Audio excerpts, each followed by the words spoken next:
My name is Dennis Big. I run the security for World Wrestling, and one of our wrestlers that lives down there is missing. Okay, what's his name? Wrestling's darkest tragedy will always be the Chris Benoit case. It was the kind of story that sent chills through anyone who heard about it. A man who was once seen as a superstar, a hero to fans, was suddenly found dead after taking the lives of his wife and son. Former champion Chris Benoit found dead in his Atlanta home along with his wife and young son. Police now treating the discovery as a double murder-suicide.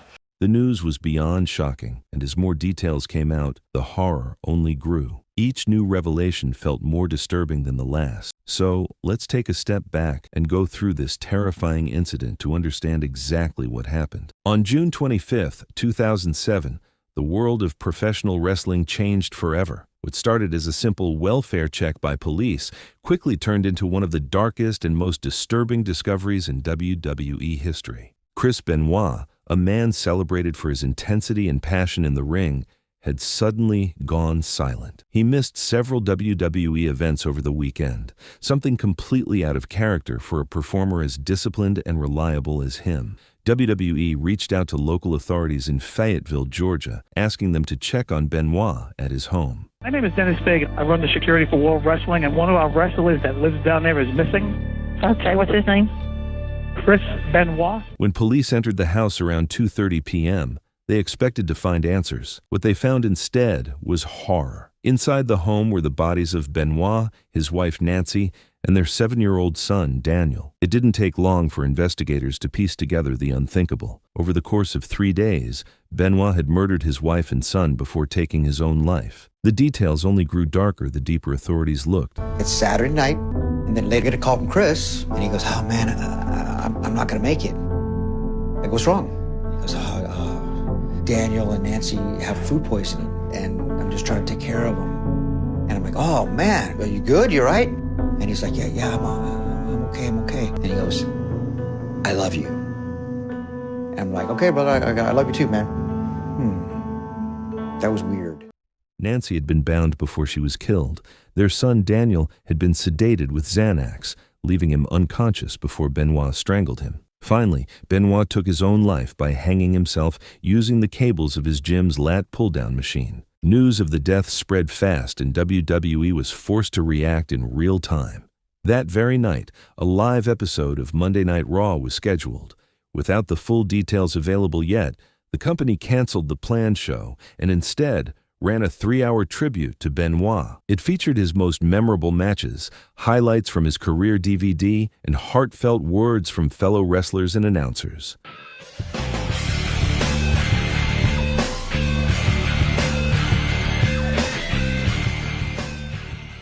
At that moment, most people thought this was simply a tragedy where Benoit and his family had been lost. But within 24 hours, as the real story unfolded, everything changed. 3 weeks later, on July 17th, toxicology reports revealed more about what happened inside that house. Nancy's system contained 3 drugs, Xanax, hydrocodone, and hydromorphone, but all at safe therapeutic levels.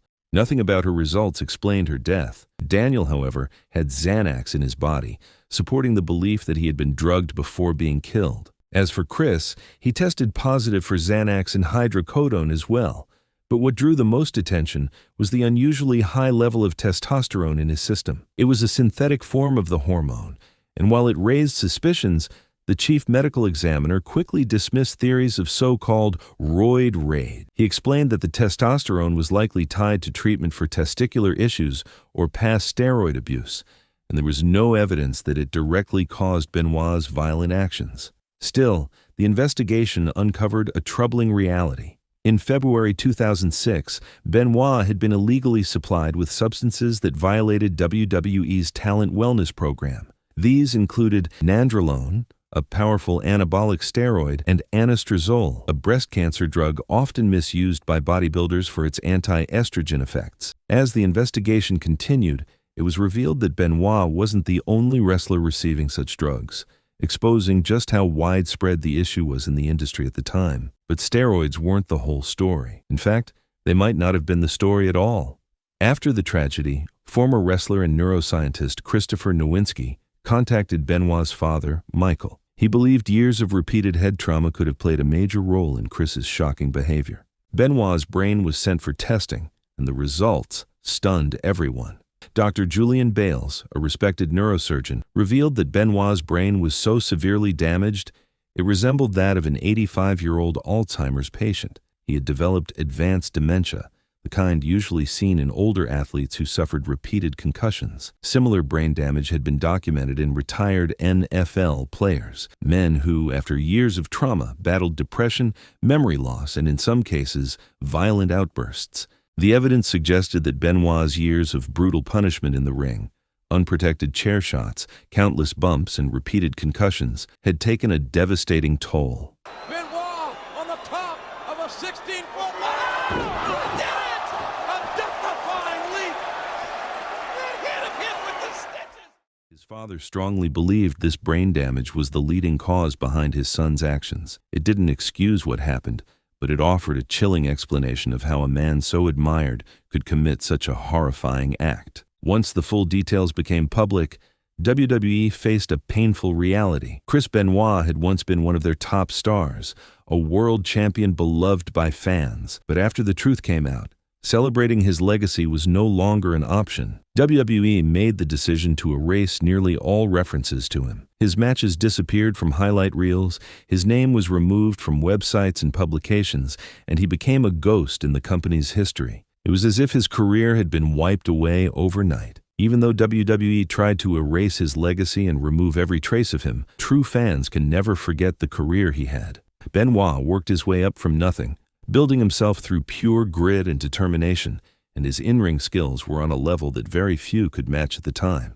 Chris Benoit's journey in wrestling started in Canada, where he trained at the famous Hart Dungeon, the same place that produced legends like Bret Hart. From the very beginning, Benoit stood out for his work ethic and discipline. He wasn't the biggest guy in the ring, but what he lacked in size, he made up for with raw intensity, technical skill, and a drive to prove himself. That determination carried him across the globe as he worked in Japan, Mexico, and eventually the United States, earning respect wherever he went. In Japan, Benoit became known as the Pegasus Kid, competing in New Japan Pro Wrestling.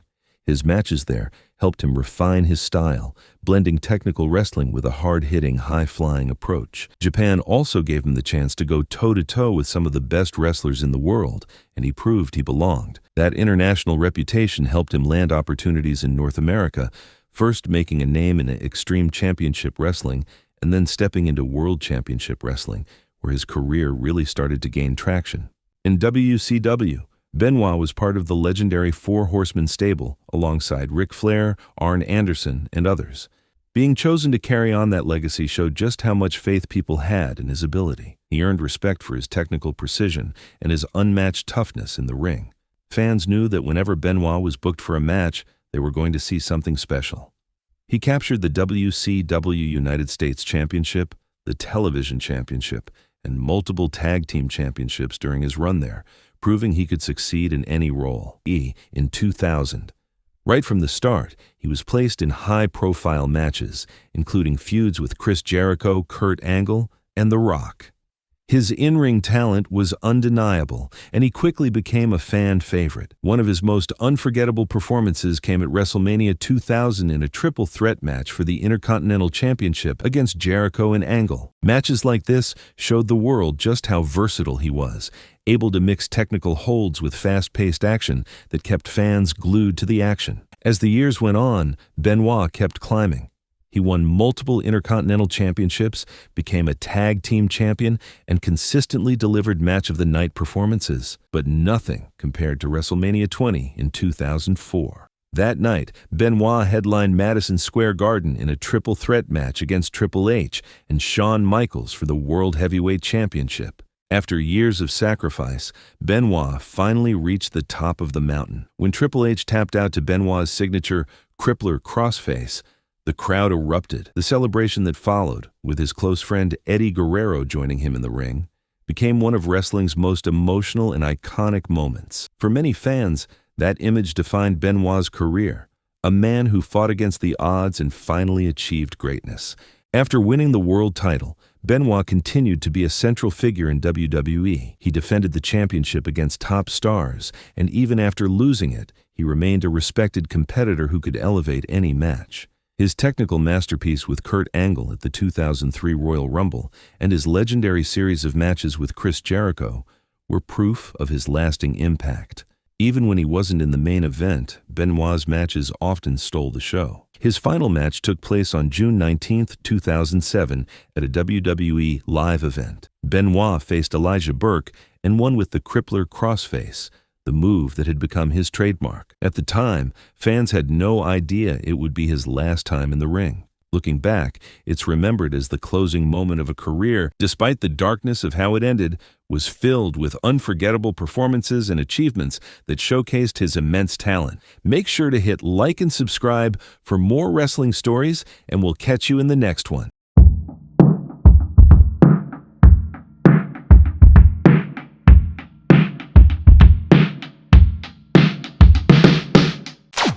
The sad truth about Big Boss Man's death is something WWE never really talked about, and it's a story that will shock you to the core. How could he suddenly die at just 41 years old? For years, it felt like a mystery, but when his wife finally opened up, her revelations changed everything. Suddenly, the pieces started to fit together, and people began to see the role WWE may have played in what happened.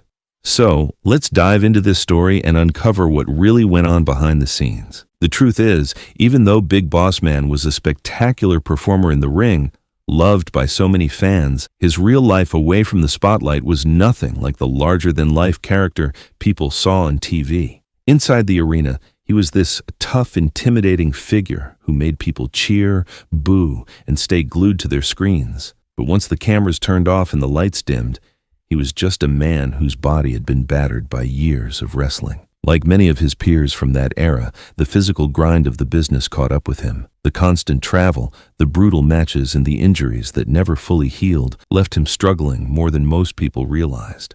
On September 22, 2004, everything came crashing down. At only 41 years old, he died suddenly from a heart attack at his home in Georgia. The news hit like a thunderbolt across the wrestling world. Fans who had grown up watching him couldn't believe it. How could someone who still seemed so strong, so full of life, be gone just like that?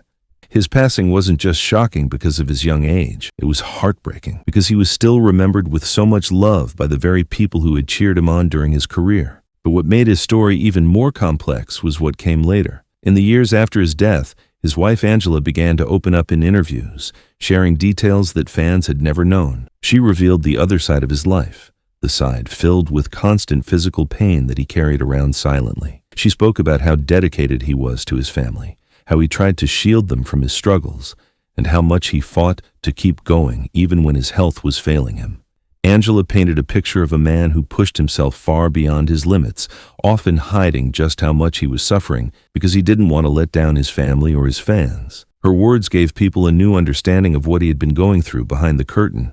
Suddenly, his death didn't feel like just a random tragedy. It became clearer how much the relentless demands of wrestling, the punishing lifestyle, the injuries, the stress, had played a part in taking him away too soon. For many fans, hearing Angela's side of the story was like finally putting together the missing pieces of a puzzle. It showed just how much Big Boss Man had sacrificed, not only for his career, but for the entertainment of millions, and how that sacrifice may have ultimately cost him his life. Now, let's take a closer look at his career, the incredible performances that made him a star in wrestling history, but also the same battles in the ring that took such a heavy toll on his body and played a big part in his untimely death. Before he was ever known as the Big Boss Man, Ray Traylor lived a very different life. Long before the bright lights of the wrestling world, he worked as a corrections officer in Cobb County, Georgia. That real-life job would one day inspire one of wrestling's most famous characters, but back then, he was just another young man with a tough, demanding career. Still, something about Traylor stood out. He was a big guy with presence, and eventually, he decided to step into the world of professional wrestling. Traylor made his debut in 1984. Starting out just like many others at the bottom of the card. He worked as what's known in the business as a jobber for Jim Crockett Promotions, which basically meant his role was to make others look good. But it didn't take long for someone important to notice his potential. Dusty Rhodes, who was the head booker at the time, saw something special in him. Dusty pulled him off television for a few months, then brought him back in a new role, Big Bubba Rogers. As Big Bubba, Traylor wasn't just another wrestler. He was repackaged as the silent, intimidating bodyguard for Jim Cornette, who at that time was managing the Midnight Express. Bubba's size, combined with his ability to play the strong, silent type, made him stand out quickly. Soon, he was thrown into a major feud with none other than Dusty Rhodes himself. Their rivalry played out in a series of brutal bunkhouse stampede matches in 1986, where both men ended up tied for wins. That meant a big tiebreaker inside a steel cage, and on February 27th, Dusty picked up the victory. Traylor's career kept moving upward. In 1987, after Jim Crockett purchased the Universal Wrestling Federation, Traylor jumped over to that promotion. He made a splash almost immediately. On April 19th, he defeated the massive one-man gang to win the UWF Heavyweight Championship. For someone who had only been in the business for a few years, this was a huge achievement. After the win, he aligned himself with General Skandor Akbar and his infamous stable, Devastation Incorporated. His reign didn't last long, though. On July 11th, he dropped the title to Dr. Death Steve Williams during the Great American Bash Tour. By 1988, Traylor was expanding his career even further, touring Japan for All Japan Pro Wrestling under his Big Bubba name. But it was later that same year that his career completely changed. In May 1988, he signed with the World Wrestling Federation, and this is where the world was introduced to the character that would define his career, the Big Boss Man. The gimmick was directly inspired by his past life as a corrections officer. Dressed in his blue police shirt, sunglasses, and carrying a nightstick, he quickly became one of the most hated villains in the company. Managed by Slick, the Boss Man had a post-match routine that made fans absolutely despise him. He'd handcuff his defeated opponents to the ropes and beat them with his nightstick or even a ball and chain. It was cruel, and in wrestling, that meant he was doing his job perfectly. Big Boss Man got his first big win at SummerSlam 1988, defeating Koko B. Ware. Soon after, he was thrust into a major feud with the biggest star in wrestling, Hulk Hogan. In October of that year, Boss Man attacked Hogan on the Brother Love Show, setting up one of the WWF's biggest rivalries. But Boss Man wasn't just feuding solo. He also teamed up with another massive heel, Akeem. Together, they were called the Twin Towers. The two quickly became central figures in the storyline that broke up the Mega Powers, Hogan and Randy Savage. Their matches with Hogan and Savage at the main event in early 1989 were dramatic and chaotic, even leading to the infamous backstage fight between the Mega Powers after Savage thought Hogan cared more about Miss Elizabeth than the match itself. At WrestleMania 5, the Twin Towers defeated the Rockers, Shawn Michaels, and Marty Jannetty. Around the same time, Boss Man's feud with Hogan peaked in a series of cage matches. One of their most memorable bouts came on Saturday night's main event in May 1989, where Hogan superplexed the 300-pound Boss Man off the top of the steel cage. It was a jaw-dropping moment for that era. Boss Man kept busy after that. He feuded with Demolition, Dusty Rhodes, and others, but in 1990, he shocked fans by turning face. The storyline began when Ted DiBiase tried to pay him to steal back the $1 Million Championship from Jake the Snake Roberts. Boss Man did take the belt and bag, but when he realized Damien the Python was inside, he refused DiBiase's money and returned everything to Roberts. That act of honor turned him into a fan favorite. As a good guy, Boss Man's career stayed strong. He feuded with Bobby Heenan, Mr. Perfect, and the Mountie, even beating the Mountie in the legendary jailhouse match at SummerSlam 1991, which forced the Mountie to spend a night in jail. Later, he clashed with Nails in one of the WWF's most personal storylines. By early 1993, Boss Man's time in WWF was winding down. His last major feud came against Bam Bam Bigelow, which ended at Royal Rumble 1993. After leaving WWF, he wrestled in various places, including USWA, SMW, and Japan, before signing with WCW. In WCW, he went through several name changes, The Boss, The Guardian Angel, and eventually returning to Big Bubba Rogers. He feuded with top stars like Vader, Sting, and even Hulk Hogan again. For a time, he joined the Dungeon of Doom, then, later, the NWO, though his stay there was brief. By 1998, he left WCW behind. That same year, he returned to WWF in a completely new look. This time, he wore a black SWAT-style outfit and became Vince McMahon's enforcer in the corporation. He won the Hardcore Championship multiple times, teamed with Ken Shamrock to win the tag team titles, and even had one of the most infamous moments in WrestleMania history, being hanged inside Hell in a cell by The Undertaker at WrestleMania 15. Bossman stayed busy through the late 1990s, feuding with Al Snow in the bizarre Pepper the Dog storyline, and later with Big Show, which included the infamous segment where he dragged Big Show's father's casket away with a car. It was dark, controversial, and unforgettable. By 2000, his role began to wind down. He teamed with Bull Buchanan for a while, then wrestled on smaller shows, and later helped train younger talent in Ohio Valley Wrestling. His final WWE match came in 2002, and by 2003, he quietly left the company when his contract expired.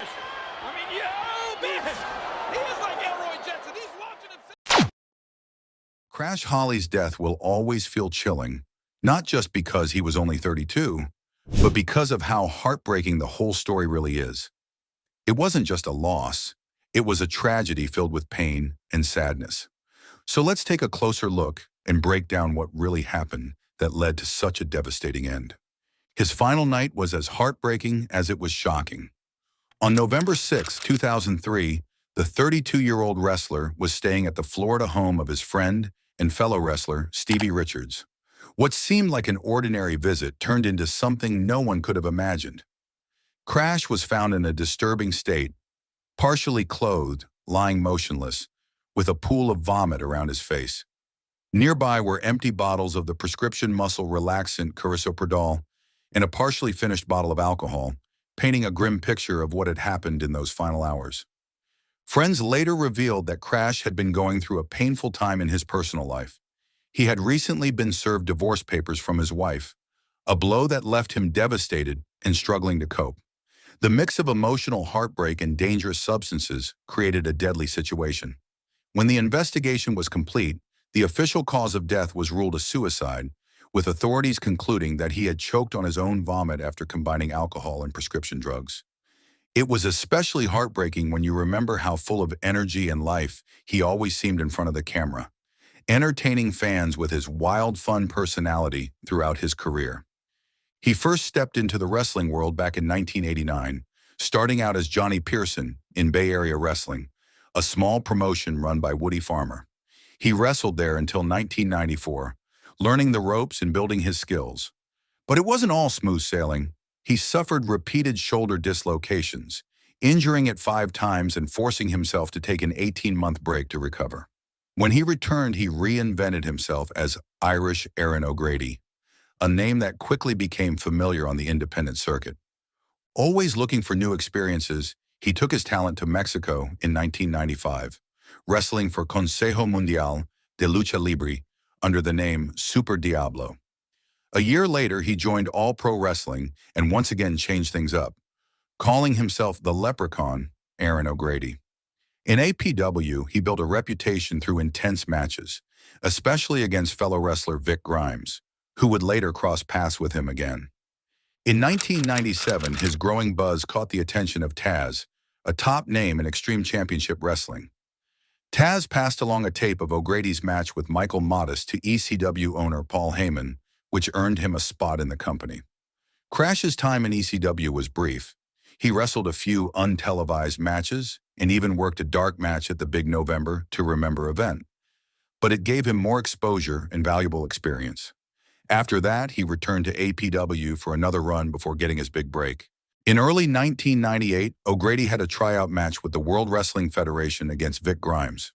The match impressed officials, and both men were signed to contracts. Later that year, he was sent to the WWF's developmental territory, Power Pro Wrestling, where he started racking up accomplishments, winning both the Young Guns Championship and the Tag Team Championship. To help him prepare for the fast-paced lucha libre style of the WWF's Super Astro show, the company sent him to Mexico for 3 months. There he wrestled under a mask as the Green Ghost, a clever play on the word gringo. Finally, in August 1999, He made his big debut on WWF television, rebranded as Crash Holly, the storyline cousin of Bob Hardcore Holly. Together, they became known as the Holly Cousins, a team built on a mix of comedy and tension. Their gimmick was hilarious. They claimed to be super heavyweights, each supposedly weighing over 400 pounds. Crash even carried a scale to the ring to prove it before matches. Crash's first big pay-per-view came at SummerSlam 1999, where the Holly Cousins entered a tag team turmoil match. From there, they kept climbing, competing in high-profile matches and even winning the WWF Tag Team Championship by defeating the Rock and Sock Connection on an episode of Raw. They later lost the belts to Mankind and Al Snow, but Crash's mix of energy, humor, and underdog charm made him a standout. By the end of 1999 and into early 2000, Crash Holly had cemented himself as one of the most entertaining rising stars in the WWF. On the February 24th episode of SmackDown, he beat Test to win the Hardcore Championship for the very first time. That victory kicked off an incredible run. Crash would go on to hold the title an amazing 22 times. But what really set him apart was the rule he created. Crash announced that the Hardcore title had to be defended 24 hours a day, 7 days a week.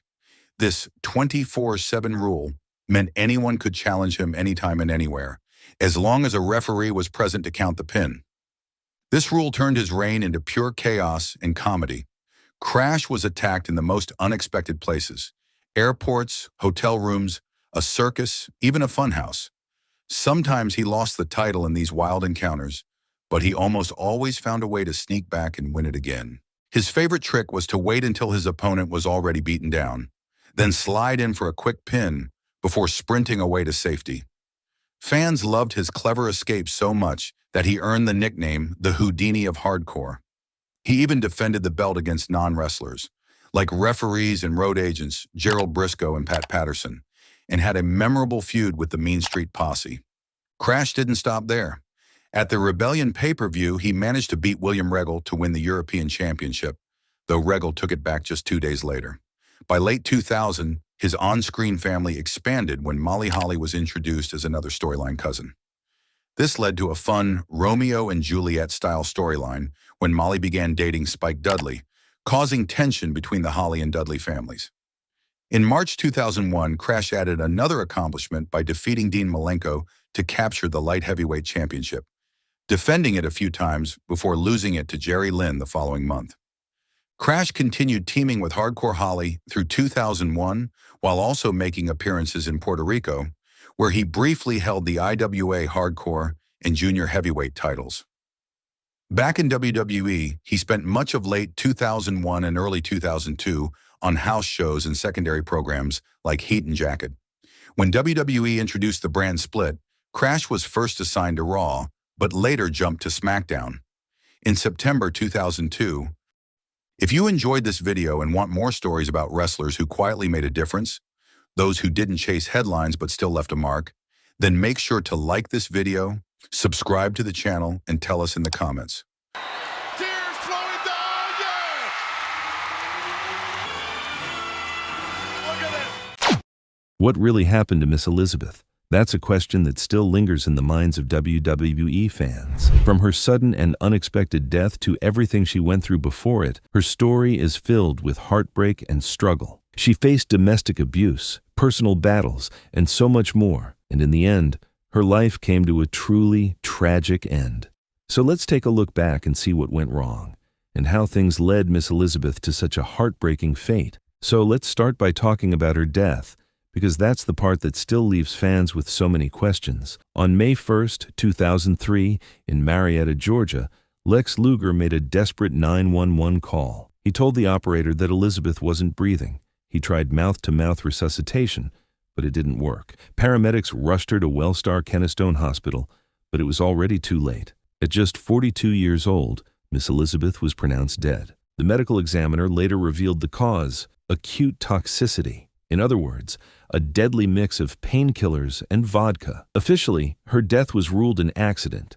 But to this day, many fans and even people close to her can't help but ask, was it really just an accident? Or was it the result of all the pain, stress, and heartbreak she was carrying with her in those final months of her life? Because when you look at what Elizabeth was going through just before her death, it paints a very dark picture. Just weeks earlier, on April 19, 2003, police were called to her home after a violent domestic dispute with Lex Luger. According to reports, he had struck her in the garage of their townhouse. When officers arrived, they found Elizabeth battered, 2 black eyes, a bump on her head, and a cut lip. Luger was arrested and charged with misdemeanor battery, though he was quickly released on a $2,500 bond. But things didn't calm down after that. Just 2 days later, on April 21st, Luger was in trouble again, this time for driving under the influence. He had rear-ended another car while driving his Porsche. Witnesses and officers said he had slurred speech, bloodshot eyes, and couldn't even find his driver's license when asked. Inside the car, they also found a 9mm handgun, and sitting right there in the passenger seat was Miss Elizabeth, who ended up being sent home in a taxi.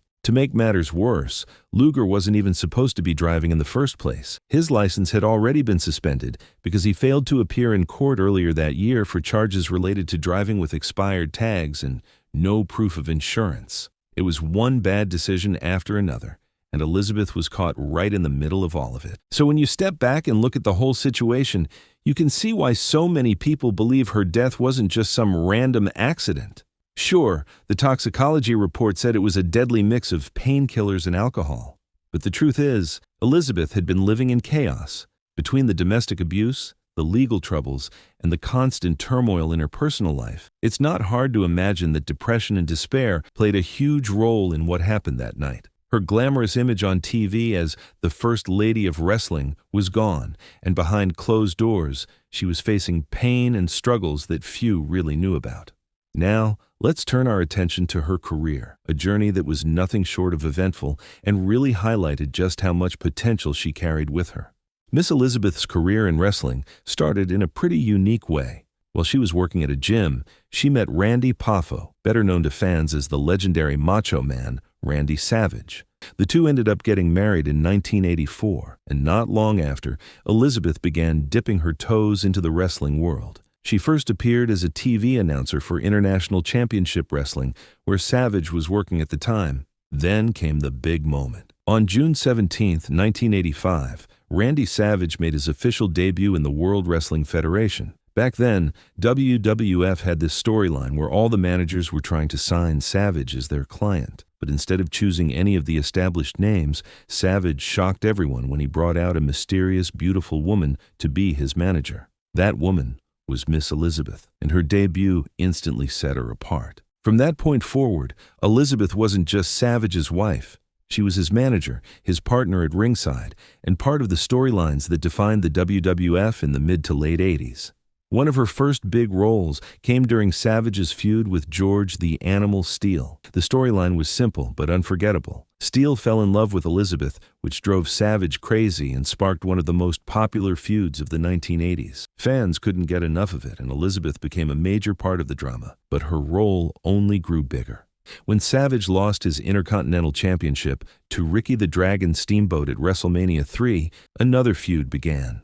This time with the Honky Tonk Man. Honky took things to a whole new level by shoving Elizabeth to the ground during one of their matches, which led her to run backstage and bring out Hulk Hogan to help Savage. This was the start of the famous Mega Powers alliance between Hogan and Savage, with Elizabeth often caught right in the middle. Elizabeth wasn't just a manager, she was the emotional core of the stories. At SummerSlam 1988, she became the team's secret weapon, distracting the bad guys at the perfect time and helping the Mega Powers win. But that alliance also planted the seeds for one of the biggest storylines in wrestling history, the breakup of Savage and Hogan. Tension kept building, especially with Hogan's overprotective behavior toward Elizabeth. Things came to a head in early 1989 when Elizabeth was accidentally knocked out during a match. Hogan rushed to her aid, leaving Savage alone in the ring. Savage was furious, and this set up their famous clash at WrestleMania 5. The feud was fueled by Savage accusing Hogan of lusting after Elizabeth, and Elizabeth was placed in the impossible position of choosing sides. She tried to stay neutral, but in the end, Hogan won the title, and Savage replaced her with sensational Sherry as his new manager.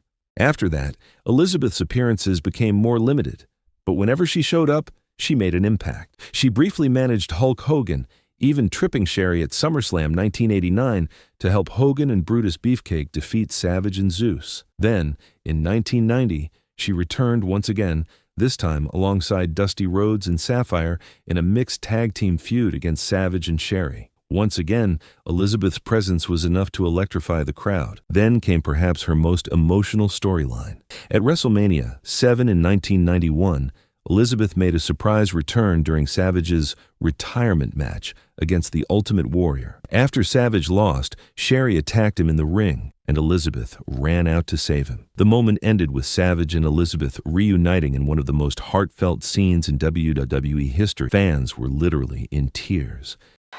Tears flowing down, yeah! Look at this. That led to one of the most famous on-screen weddings in wrestling, dubbed the Match Made in Heaven at SummerSlam 1991. Of course, in typical wrestling fashion, even their wedding was crashed by villains like Jake, the Snake Roberts, and The Undertaker, sparking another feud. By 1992, Elizabeth found herself in the middle of a heated rivalry between Savage and Ric Flair, who claimed that Elizabeth had been his before she ever met Savage. Flair even showed fake photos of himself with her to stir up the drama. At WrestleMania 8, Elizabeth played a huge role once again, standing by Savage's side as he defeated Flair for the WWF Championship. Sadly, this was also the final chapter of her WWF run. By the summer of 1992, Elizabeth and Savage had divorced in real life, and she quietly stepped away from wrestling. The WWF even printed a statement from Savage in their magazine, thanking fans for their support. And just like that, Elizabeth disappeared from the spotlight. But then came a comeback that no one really saw coming. On January 23, 1996, Miss Elizabeth returned to wrestling, this time managing both Randy Savage and Hulk Hogan at Clash of the Champions 32. It was a big moment because fans never thought they'd see her back, especially alongside the same men she had once been caught in the middle of. But just 3 weeks later, everything flipped upside down. At Super Brawl 6, Elizabeth shocked the world when she turned on Randy Savage. She helped Ric Flair defeat him, aligning herself with Flair and even joining him as co-manager of the legendary Four Horsemen, alongside Woman.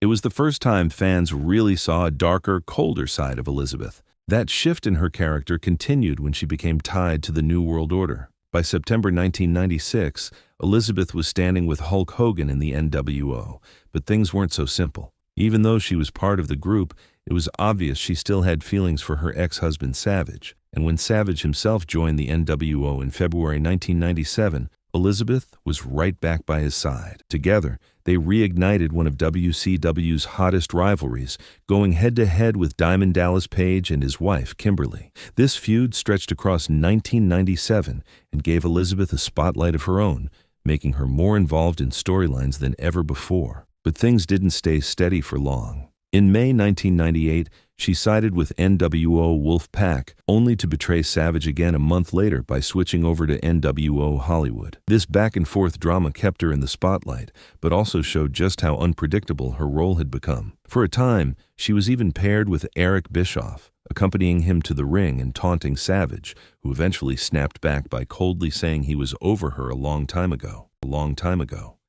Then came one of her most infamous storylines. On the January 4th, 1999 episode of Nitro, Elizabeth was seen talking to police detectives, claiming that Goldberg had been stalking her, even saying he harassed her at a water cooler. Later that night, Goldberg was arrested for aggravated stalking, costing him his scheduled title match. But the twist came fast. Elizabeth admitted she had lied. She wasn't a victim at all. She was just a pawn of the NWO to set Goldberg up and keep him away from the ring. After that, her role in WCW shifted again. She took a brief leave in April 1999, but by September she was back, this time at Lex Luger's side. Elizabeth now became part of Luger's matches and storylines, including a bizarre stipulation where her hair was on the line against Rey Mysterio's mask at Super Brawl 9. But things went sideways when Mysterio slammed a limo door into Luger's arm, injuring him and forcing him out of the match. During Luger's recovery, Elizabeth stepped away from the road for a while. When Luger healed up, Elizabeth returned to WCW in late 1999. But this wasn't the same quiet, reserved Elizabeth fans were used to. She was now much more physically involved than ever before. She even wrestled her first official match against Meng, which ended in a draw. At Starrcade 1999, she showed just how ruthless she could be by smashing Sting with his own baseball bat. By February 2000, she was back in a managerial role, this time helping to form Team Package alongside Luger and Ric Flair. The trio didn't last long, but Elizabeth stuck around in feuds against people like Vince Russo, Daphne, and Kimberly Page. She even had her second ever match facing Daphne on May 8, 2000, and then worked with Kimberly for the rest of the month. But by mid-2000, Elizabeth's time in WCW was winding down. Her final appearance came on the May 29, 2000 edition of Monday Nitro. A few months later, on August 17th,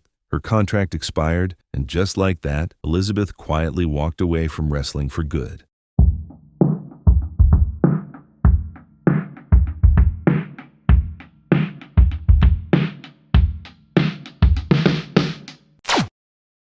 Rick Rude's shocking death wasn't just tragic, it was mysterious, sudden, and filled with unanswered questions. A man once admired for his sculpted physique and cocky swagger was gone far too soon. But how did it really happen? And what was the untold story behind the accident that took him from this world? To understand the bizarre circumstances surrounding his death, we have to go back to the final chapter of Rick Rude's life, a time when he was no longer dazzling fans in the ring, but instead battling pain, regret, and whispers of a comeback. On April 20th, 1999, the wrestling world was hit with a jolt.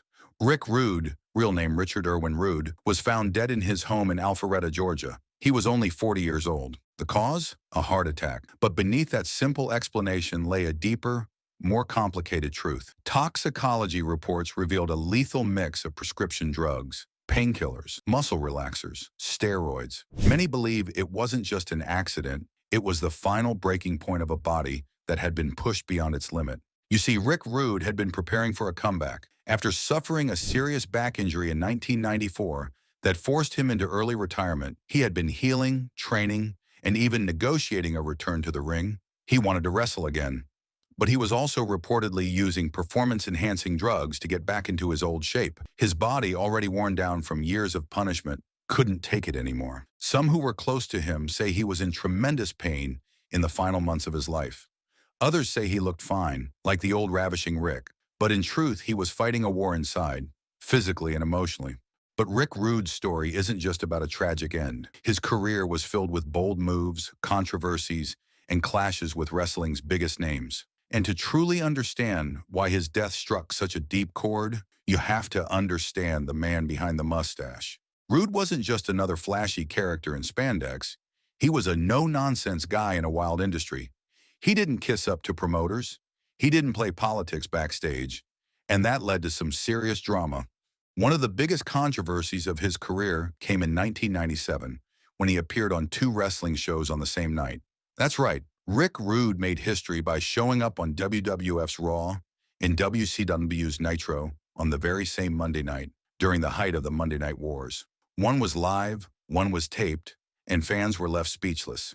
It was a bold move, a middle finger to Vince McMahon after Rude felt betrayed by the infamous Montreal Screwjob. He had been a loyal member of D-Generation X, but after seeing how Bret Hart was treated, he walked away. No hesitation, no warning. That was Rick Rude, always standing by what he believed in, even if it cost him everything. But beneath all the confidence and rebellion was a man quietly breaking down. Years of wear and tear had caught up to him. Back in 1994, Rude suffered a devastating back injury during a match in Japan. It wasn't a flashy moment. There was no dramatic collapse or ambulance, but something cracked inside him, literally. Doctors told him he had to retire. Not should, had to. His spine simply couldn't take the pressure anymore. For someone like Rick Rude, that news felt like a prison sentence. Wrestling wasn't just a job. It was his identity. He wasn't ready to walk away. So even after retiring from active competition, Rude stayed close to the business. He took on roles that kept him on TV, like managing, commentating, or just being a tough presence at ringside. He became a key figure in groups like D-Generation X and later the New World Order in WCW. Fans still saw him on screen, still heard his voice, still felt his presence. But for Rick, none of it replaced being in the ring. And deep down, he wanted to wrestle again. That's where things took a dangerous turn. By the late 1990s, rumors began swirling that Rude was training for a return. He was only in his late 30s, still young by wrestling standards. He had reportedly begun working out intensely and using steroids to rebuild the body he was once famous for. He wanted to look like ravishing Rick Rude again. The goal wasn't just about looks, it was about proving something to himself, but he was also battling constant pain. To manage it, he was taking multiple medications, painkillers, muscle relaxants, and other prescriptions. The mix of these drugs with steroids created a dangerous cocktail that slowly damaged his body, especially his heart. Those around him noticed changes. Some said he looked strong again. Others said he seemed distant, even tired. Moreover, Rude's career was filled with controversy, even behind the scenes. He was never one to play the political game. If he had a problem with management, he'd speak up directly. That didn't always go over well in a business built on ego and backstage alliances. In 1992, he had a serious falling out with Vince McMahon. One issue was money. Rude felt he wasn't being paid what he was worth. Another issue involved creative direction. He wanted better stories, better matches, and more respect. When those things didn't come, he left the company. After suffering his career-ending injury in Japan, Rude didn't go quietly. He filed a lawsuit against Lloyd's of London, the insurance company covering wrestlers who suffered permanent injuries. The policy was supposed to help injured wrestlers financially after forced retirement. Rude's claim was part of a growing trend of wrestlers taking legal action just to stay afloat. Ironically, the same insurance policy that gave him financial security also kept him from wrestling again. If he returned to the ring, he'd lose the payout. So he was stuck, wanting to wrestle, but legally blocked from doing so unless he paid the money back. That's part of what made his situation so frustrating and sad. On screen, Rick Rude was all bravado, stripping off his robe, flexing his muscles, and insulting local crowds in every town. He'd call the men sweat hogs and tell the women to keep their eyes on a real man. It was classic heel work. Fans hated him, but they loved to hate him. And anybody who knows Ravishing Rick Rude knows that all I care about is myself, my women, and my money. Off-screen, though, Rude was surprisingly quiet. He valued privacy. He had a wife, kids, and lived far from the spotlight. Friends said he didn't party much. He wasn't into wild road stories or late-night chaos like many wrestlers from that era. In fact, he often skipped the after-show hangouts just to get home to his family. But even that life was affected by the toll wrestling had taken. Chronic pain, mental stress, and the constant pressure to look like the old Rude stayed with him. He may have been private, but he wasn't immune. The sad truth is, Rick Rude's death followed a heartbreaking pattern in pro wrestling. The 80s and 90s were full of stars who died young, due to drugs, health issues, or simply from pushing their bodies beyond the limit. Mr. Perfect, Owen Hart, the British Bulldog, Eddie Guerrero, and the list goes on. Rude's name is often grouped with those stories, but his case was a bit different. His death wasn't public. It wasn't part of a scandal or high-speed chase. It happened quietly, at home, while he was trying to come back. That's what makes it so haunting. He was trying to rebuild and didn't make it in time. Years later, fans still talk about Rick Rude with respect. He wasn't the loudest guy in the locker room, but he was one of the best. He could wrestle with anyone. He had a natural charisma that didn't feel forced. And unlike many others, he protected his character. He never broke kayfabe, even when cameras weren't rolling. In 2017, WWE finally honored him with an induction into the Hall of Fame. His family was there. Fans gave him a long, standing ovation.